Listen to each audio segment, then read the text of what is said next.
Hello, ladies and gentlemen. I welcome you once again to this channel where we discuss a lot on Ielts.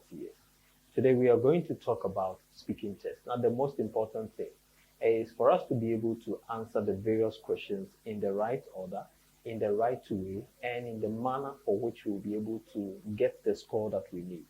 And especially to please the examiner for us to be able to get the score.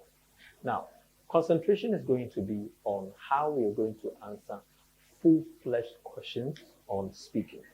But first of all, I'd like to explain certain bits of the speaking test aspect to you. You have to make sure that you don't repeat the question to answer a question. Let me say that again.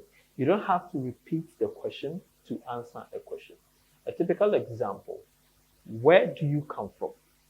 Now, where do you come from shouldn't be a question that you have to fetch part of the question to answer the question.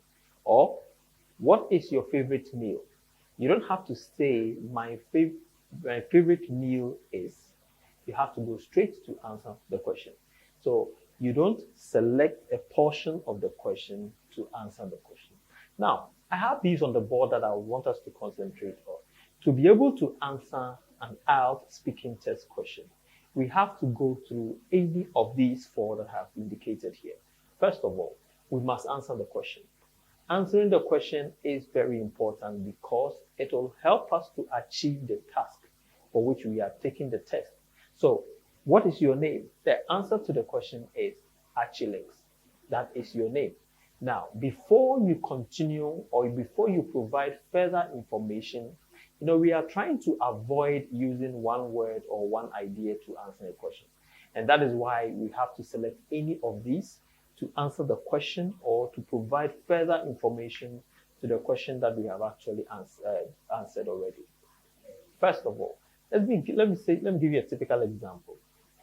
Where do you come from?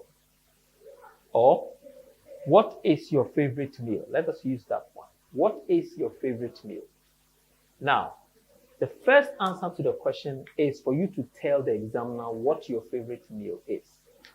So, for instance, my favorite meal is jollof rice. That is a meal that I love.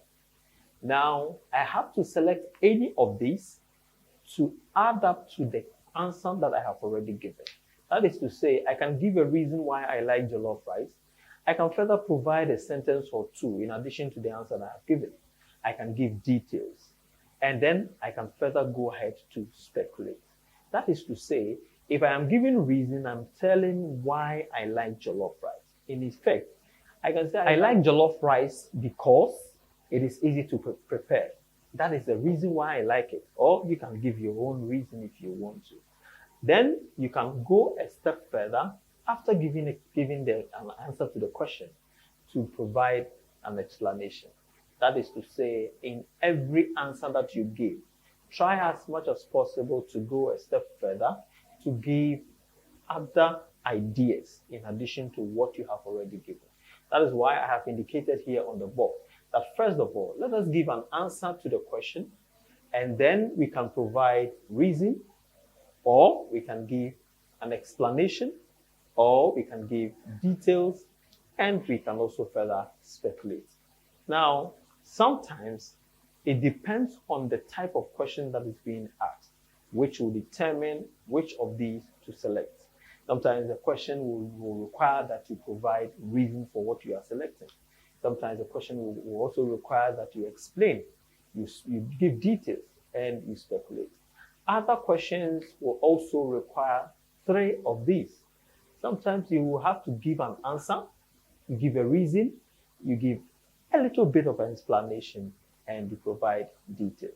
That is how you can provide a matched action answer to the question that the examiner will ask you. So, in effect, let us make sure, in order to achieve the task as I already stated, we have to first answer the question. Where do you come from? I come from Ghana. What is your favorite meal? Jollof rice.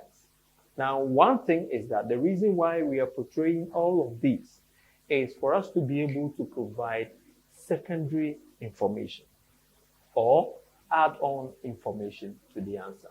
Now, let me remind you again that you don't need to use one idea or one word to answer questions in the speaking test. That will not be a full-fledged of an exam that you have actually answered the question. That will not be a full requirement for you to answer the speaking test.